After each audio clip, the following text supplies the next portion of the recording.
The Nashville Predators played the St. Louis Blues last night, and it was bad. Very, very bad. Also, the NHL has released the fan vote results for the All Star game, and it was bad. Very, very bad. Let's talk about it today on the Locked On Predators podcast. Your Locked On Predators, your daily podcast on the Nashville Predators. Part of the Locked On Podcast Network, your team every day.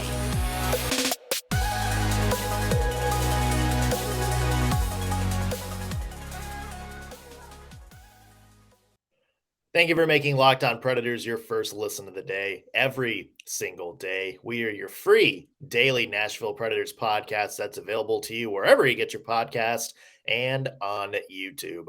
I'm Nick Morgan. I'm a writer and editor at ontheforecheck.com, and I have a partner in crime. You do. I am Ann Kimmel. I'm a writer and editor at InsideThePreds.com.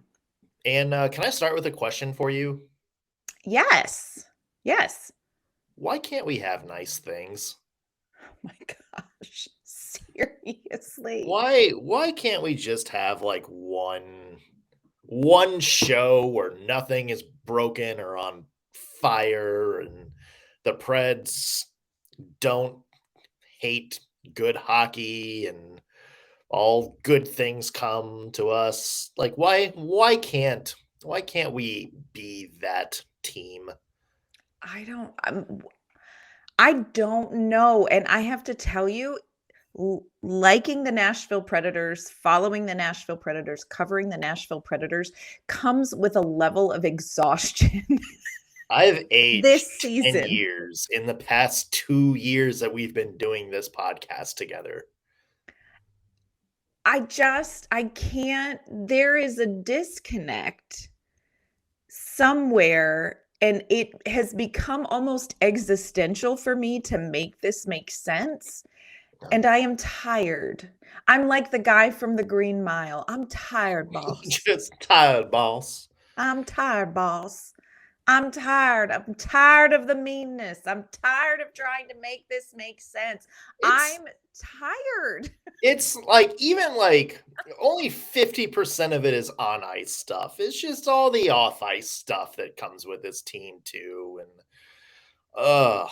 like I want to like frolic in like a great like wide open farm with wide open spaces that's known as the Buffalo Sabres fan base right now.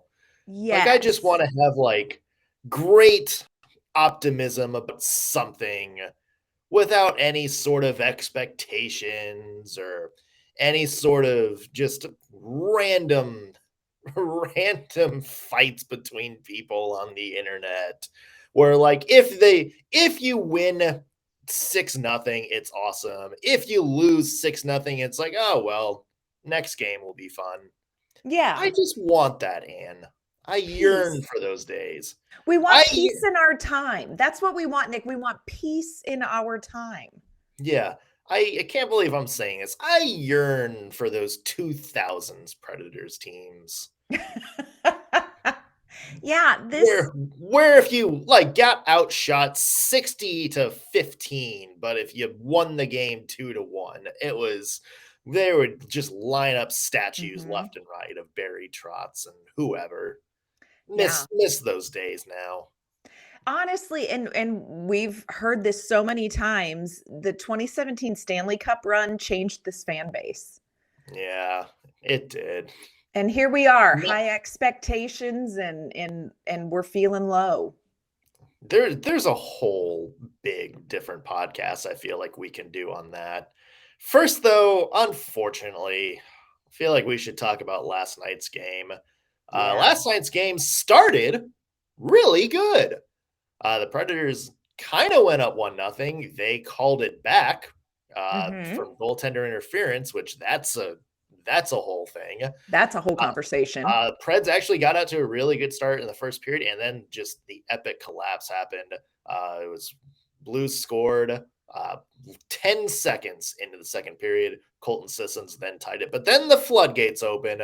The Blues scored 4 consecutive goals. Mattias Ekholm added a admittedly really nice goal at the It was very end of the beautiful. game, but too Mhm. little too late. 5-2 St. Louis, the final score. And I hate to ask, but could you please give us your one word to describe last night's game? Okay, I wrestled with this because my one word was gonna be, my mom always said, "If you don't have something nice to say, you should probably not say anything," and then I was just gonna sit silently for 22 minutes. Let's do But it. Yeah. Hey, this would but be the greatest show. ever. But I dug deep, and I dug into the wisdom of Aaron Sorkin. If you want somebody who will drop just a truth bomb wrapped in chocolate, it is Aaron Sorkin. He gets right to the heart of the matter. And of course, my favorite Aaron Sorkin show ever is The West Wing. If you haven't watched it, you need to watch The West Wing. Have you watched The West Wing yet? I know we've talked about this. Or I is have this? not, but I love Aaron Sorkin because of the newsroom. Yes, you need to add this to before Love Actually.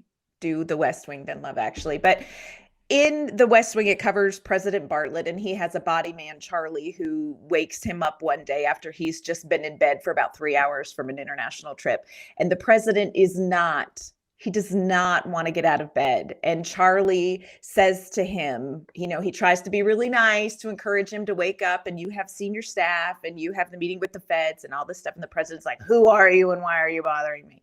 And finally, Charlie just takes a deep breath and he says, "I need you to dig in now. It's not a nightmare. You really are the president." And that gets the president out of bed. And I want to go in the Nashville Predators locker room and say to them, you need to dig in now. It's not a nightmare. You are in the NHL. Like, dig in. You're exhausted, and I know that. And it's been a weird, hard last couple weeks of games and very little rest and on the road. And so I really have empathy for that. But you got to dig in now, Nashville. This is Yeah. not a nightmare. You made it to the NHL. Unfortunately, this is how hard that gig is.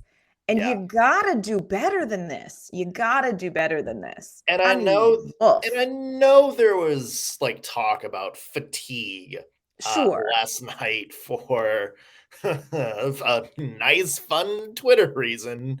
It was And amazing. and I get it, Mhm. but every NHL team has a stretch like this, you know? And yeah, Right. like every NHL team has like stinkers and, rough Mhm. games, but this is the Preds' third game in a row. Really, I mean, dating back to last week, I mean, they just haven't looked good for a while. And sure, fatigue might be some of that, but you're playing the same schedule as a lot of other NHL teams. Mhm. And it's at a point where you can't make that excuse. Yeah. Because yeah, I mean, you've had like back-to-backs now in 2 weeks, but you're getting into a stretch in which a lot of NHL teams are Mhm. gonna have back-to-backs, and they're finding a way to fight through it. Yeah.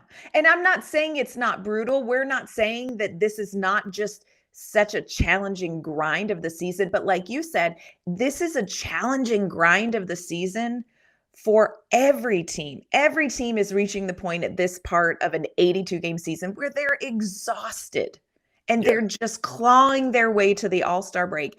And I can't quite figure out why Nashville can't dig a little bit deeper. It is, I mean, it kinda goes back to the adversity problem that we were talking about the other Mhm. day. It's just it doesn't seem. And I don't know why. Again, I'm not in that locker room. I'm not privy to Right. the conversations. I don't know what John Hines and David Poyle are talking about. I don't know what's going in on the players' minds. I don't know what their conversations are like, but it's noticeable that just this team doesn't handle adversity well at all. And look, the results speak for themselves. I mean, they haven't had that textbook stretch where it's like they've had kind of the odds piled against them and they've been able to play good hockey despite it and kind of claw their way to Mhm. wins. I mean, they did earlier this week, but that takes me kind of to my one word, Anne. Remember what our theme was when we were talking about the one words for Yep. me, the cars. Right. So after that, Calgary win, I had check engine light. Like, hey, you won. You didn't play good at all. There's the check engine light, but hey, you made it to your destination. Columbus was clunker, which was, hey, this car is about to fall apart, but it got you to point A to point B, but you need a new car. My one word for last night, car fire. You ignore the check engine light. Yeah. You didn't buy a new car. And look where it got you.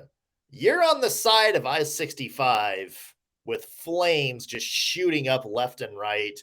You're like, you have your little bottle of like smart water and you're trying to like do that onto the hood. Yes. Trying to hope it is. That's like Mattias Ekholm with the goal last night. Yes. He just got his little Swedish bottle. And he's just like throwing it on the car fire and saying, "Oh God, please stop." Yeah. It's you saw this coming in. Like from the past week or so of games, you saw this coming. And the only difference between last night and those wins against Calgary and Columbus is that Juuse Saros not have a great night, and he could not will the Predators to a win by taking goals off the board for the Blues. Right. That was the one difference. 100%. 100%. Yeah. So let's get into this game. Let's do a little bit of a deep dive because we got more to talk about. We'll do that in just 1 second. Plus, the All Star voting results are out. And unless you're a fan of like 4 or 5 specific NHL teams, you probably hate the results of the All Star vote. Let's be honest. Today's show, though, is sponsored by something Ann and I one thing we can agree on is great. Is Built Bar. If you're looking for a delicious treat, but you don't want all the fat and calories, then you got to try a Built Bar. We just got through the holidays. I know my goal is to eat a little bit healthier this year. And if you're like me and you want to eat healthier, but you don't want to give up stuff that tastes good, you got to try Built. Built Bars are covered in 100% real chocolate, come in unbelievable flavors like churro, peanut butter brownie, coconut almond, cherry barcia, plenty more seasonal flavors. But here's the catch. They're only about 130 calories, 4 grams of sugar, and each have a whopping 17 grams of protein to keep you full. And big news, you don't have to wait around for a week to get a box. We've been talking about you can order your Built Bars at Built.com. You still can, but now you can find them at your local Walmart or Sam's Club. Walmart has a 4-box of cookies and cream, double chocolate, and coconut puffs. And if you want to go to a Sam's Club, you got a membership, they have a 13-bar box with some of their hit flavors like brownie batter and churro. You can thank me later. And as always, you can check out all the wonderful flavors at Built.com. Use promo code LOCKEDON15 to get 15% off your order and check out some of the amazing flavors they have coming out now. All right, Ann, let's dive into this game, shall we? You and I were talking beforehand just kind of about the game last night, and it seems like the one word that came up was effort. Yes. Yes. And this is painful to talk about. It's not a conversation that we ever want to have, but there was a question as we watched this game of effort. And again, it comes down to something as simple as, are they fatigued? Is this a physical fatigue factor? And here's the question that troubles me more. Is there a mental fatigue factor? Because really, effort didn't look where it needed to be for this game. And I hate to call out specific players, but let's just talk about some things that I saw. And again, love these players, want to see them all succeed, but let's just put it out on the table and have a discussion. Mikael Granlund is struggling right now. Yeah. He is struggling right now. When it comes to effort, and effort is a hard thing. I want to be upfront. Effort is a hard thing to gauge. It's an eye test thing that may not be accurate. So let's be clear on that. But eye test, I worry about players like Ryan Johansson and Matt Duchene. Yeah. And it's concerning because it's the bigger guys, the guys that are exposed to, one guy, I would like to point out Philip Forsberg last night, who I did think had a good game. He was like single-handedly trying to will the Predators to anything good last night. Mhm. I look at those first couple Blues goals, and one big thing I noticed is Roman Josi. Gosh, he Like, had a what are you that first goal, where he had, and I can't remember off the top of my head. Brayden Schenn was the one that scored it kind of from the point off the circle. You Mhm. saw Josi go out and just make like a haphazard, like pinch up towards the red line, make a zone, and Schenn was like right after him. And Yes. that led to Ryan McDonagh not able to cut down the angle, and it's that. And then, the other play, the second Blues goal, it was Brandon Saad, kind of one that maybe Juuse Saros should have had. But Mhm. at the same time, you watch that play again, and you'll see Roman Josi, kind of before that play, go out and pinch and kind of, circle, just kind of circle wherever. And that led to kind of a breakdown in coverage. And Yeah. that's the concerning thing, is as much as people want to talk about specific fourth liner players that should be on the ice or whatever, Who, by the it's way, had a really good assist in the who game had a last really good night. assist. Yeah. Hey, you got your Cole Smith contribution. It's concerning because it's the players that you expect to be Yes. the standard bearers each and every game that are coming through with very, very poor stretches. Yes, I would agree with that, and I would agree with what you said about Philip Forsberg. It was almost like Philip Forsberg hit a wall of frustration where he's like, "If y'all aren't gonna do it, I'm gonna do it," and Yeah. working really hard. I see that same effort level high always in Yakov Trenin. He's Yakov another Trenin, one, absolutely. 100% all the time, doesn't know another gear. But I would agree with you. It's the bigger players. It's the players that you need to be consistently good, that you need to be consistent. It's not even about production. You need to be consistently playing at 100% effort. And again, effort's a hard thing to gauge. Maybe that's not the right word, but that's the only word that I can find that kind of summarizes what was missing. There was one play in particular, and I can't even tell you what period it was in, but there was a shot on goal by the Predators. And as the shot was going towards the goal, there were two Predators players that just kind of coasted and circled around the back of the net and headed back to the bench. Like, they didn't stop to say, hey, maybe there's going to be a juicy rebound here that I could get. They just kind of followed the play around and headed back to the bench. And I was like, that shot is still viable. There is still viable offense that could happen in this moment. And you're just like, yeah, no, we're back we go. And again, I know there is nuance to this, but there is something missing on this team. And again, I come back to in the question that I have for you that feels unanswerable for all of us Yeah. is this physical? Is this mental? Is this that adversity thing we're talking about? Like, what is this? I don't know, but it's become enough of a thing in which something has to change, and Yeah. something has to change. And look, it's gotten to the point where, we talk about the Predators' inconsistency, where it's like at points this year they've been on, and then at points this Yes. year they've gone on stretches. It's gotten to a point where there's been enough of these bad stretches. And again, it's their first loss in 3 games, but they haven't been playing good for, Right. at least, a week and a half's worth of games. Mm-hmm. It's gotten to the point where this happens so often that now it's a problem. Right. And now it's like, because if you're looking at it just through the glass of this season, it's like, oh, it's inconsistent. We've played really well at times, but we've played really bad at times. You just got to get there. But this Right. has happened now going on for what, 3-4 seasons now, at least. Mm-hmm.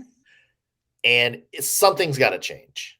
Yeah. And look, we've changed coach. I know what everybody's gonna say. I know. We've changed coaches once before when this happened. Mm-hmm.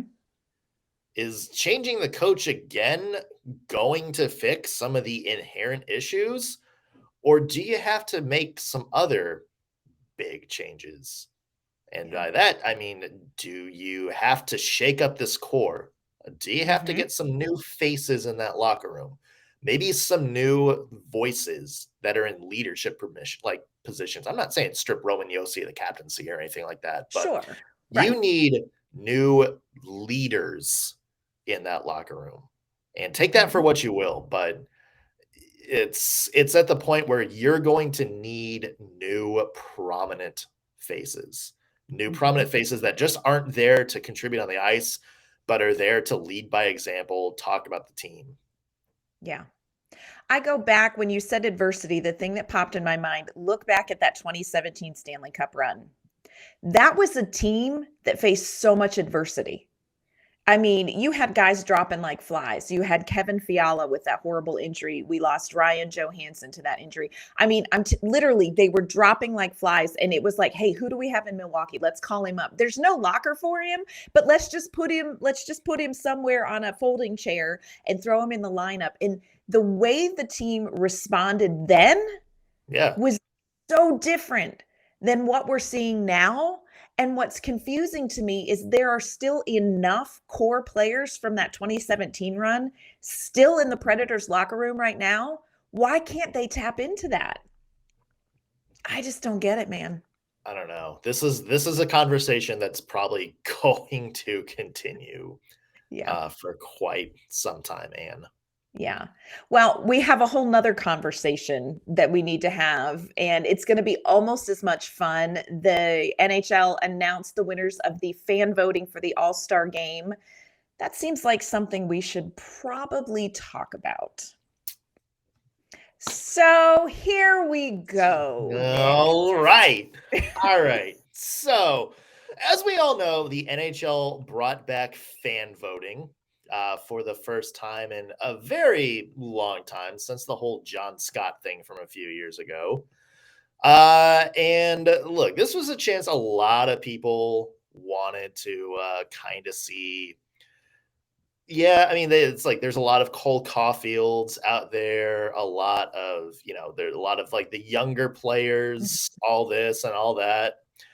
And so here's the results. Let's start in the Central Division because hey, Roman Yossi, Philip Forsberg, there's some guys there that we thought should make it. Yeah. Mikko Rantanen, which okay, fine. Totally get that He's one. been the Avalanche's best player this year. Yep. Get that one. Nathan McKinnon, who Put the has brakes on. missed half of the season. Yep. And then Connor Hellebuck in goal, which okay, fine. That one also makes sense. And then you kind of like look around and it's, in the Metro division, it's all New York teams. Artemi Panarin, Adam Fox, and Ilya Sorokin. In the other Eastern Conference, Austin Matthews, who's like been the third, fourth best player on Toronto this year, David Pastrnak, and Andrei Vasilevsky. And then you have in the West, Leon Draisaitl, Stuart Skinner in goal, and Bo Horvat, all Canadian teams. Did anybody not see this coming? Where fans of the big teams are going to just dominate the voting? Yeah. I don't. This is. And I get it. Like, there are definitely some players on here I'm like 100%. Like Leon Draisaitl, you know what? I'm not going to argue Leon Draisaitl with you. Mikko Rantanen, I see the case for that, considering what, Colorado's been through, what he's had to step in and do. Get this. I'm here for that. Okay. But I agree with you. I look at this and I'm like, this is a situation where medium market teams, small market teams may have outstanding players, and they're just not going to get in.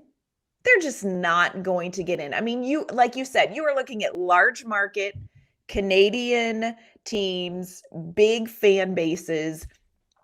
I mean, even if Philip Forsberg was pooping gold pucks on the ice, he would not have made it in this with fan voting the way that it is. And you know what? I hate to even open this can of worms. I hate to even go there, but can we just talk about Nathan McKinnon? Like, don't you have to show up? Yeah. Don't you have to show up?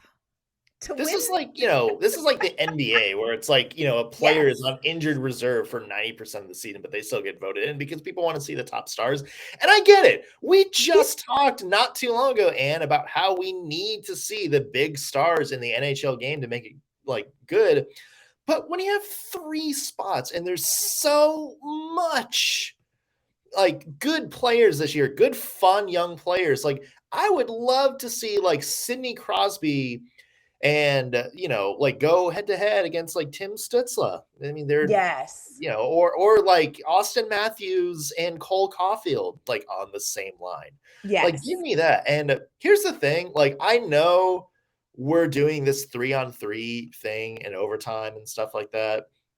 Or 3-on-3 in the All Star game, like the overtime rules in the All Star game.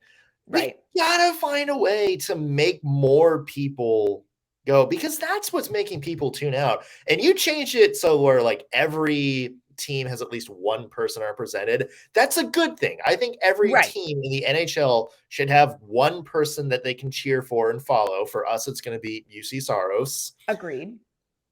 But it's also, you gotta find a way to get more players involved that aren't just from the big teams in Yes. the NHL. And I don't know how you do that without changing the foundation of the game. Like maybe you go back, like maybe you expand the rosters and make this like instead of 3-on-3, you make it like 5-on-5 for one whole period. Like, a 20, minute period or something like that. Or, I don't know. You got to find some way to get more people in here right now because that's the thing about the fan voting is every year I can tell you the decisions that are going to be in the fan voting every year. It's going to be somebody from New York. Yes. It's going to be from any of the New York teams. It's going to be somebody from Boston or Toronto. It's going to be somebody from like Vancouver, Edmonton, or by default it's going to be like Avs or like Tampa Bay or something, like whoever like the supposedly like the top team in the league is at that point. It's going to be that every single year. You've got to find a way to branch this out and have more people able to come in. Yes, I agree. I agree 100%. When I saw this come out yesterday, I was like, this is as much as like you say, you want to have the top players there because that sort of draws people in, but you also want to have the NHL as a whole well represented here. And I get you brought one player in from each team. I really like that. But this it doesn't land well. And I don't know what they need to do with the NHL All Star weekend, but it needs work. It just needs work. I mean, even going into it at this point, when you look at what's happened with fan voting, this just needs it needs a retool. I mean, I hate to say retooling on a Nashville Predators podcast, but this needs a retooling, a youth movement, if one will, a youth retool. I don't know. It's hard to get excited about this, even though we have Juuse Saros, who, deservedly is going to be in there. But it's really hard to get excited about this after this fan voting. Although I will say the campaign to get Roman Josi into the All Star game after last night, maybe the right move. Here's the thing, too. There's a part of me that's probably like Philip Forsberg and Roman Josi were like, delete that tweet, because they probably are like, I just want to go to like San Tropez for 4 days. Just let me go to the Florida Keys and get away from this for a few days. And maybe I don't know, maybe the Predators, maybe the All Star break will be a good reset. It wasn't last year. They struggled coming out of the All Star break last year, but I don't know, maybe a little vacay will help? Well, if fatigue is the issue. I don't know. Can I will say one thing about the All Star game this year, Ann? Yeah. The jerseys this year look sweet AF. I will not. The throwbacks to like I think it was like the 1997, maybe 98 All Star game. Those look sweet. Like, give me one of those. They remind me very much of Miami Vice. Yeah, I mean, I Like, guess that's what they were going with. Like, if you yeah. look like the Miami Heat have the same color scheme Mhm. and all that. I mean, I look cool. Like, I would absolutely love to get one. Yeah. I will agree with you there. They are very good jerseys. Yeah. They are very good jerseys, but NHL, if you're listening to us, hook us up. come on. Come on. Yeah, so that's our rant for the week. It hasn't been a good week for the Nashville Predators. We talk about fatigue. Ann and I are about to take a nice weekend off from this. We'll be back Monday with new episodes. Hey, the Preds play again tomorrow, so I'm sure there'll be lots more to talk about. Come on. Dear God. Ann, where can the people find your work? You can find my work online at insidethepreds.com, and you can find me on Twitter at ANK_Mama on Ice. You can find me at ontheforecheck.com. Follow me on Twitter _NSMorgan. While you're there, be sure to follow the podcast as well, LO_Predators. And however you're listening to us, whether you're listening on your favorite podcasting platform or watching us on YouTube, hit that subscribe button so you'll always know when we have fresh content out for you. That's going to do it for us on today's Locked On Predators podcast. Thank you very much for making us your first listen of the day. We'll be back Monday with an all-new episode. We'll see you then.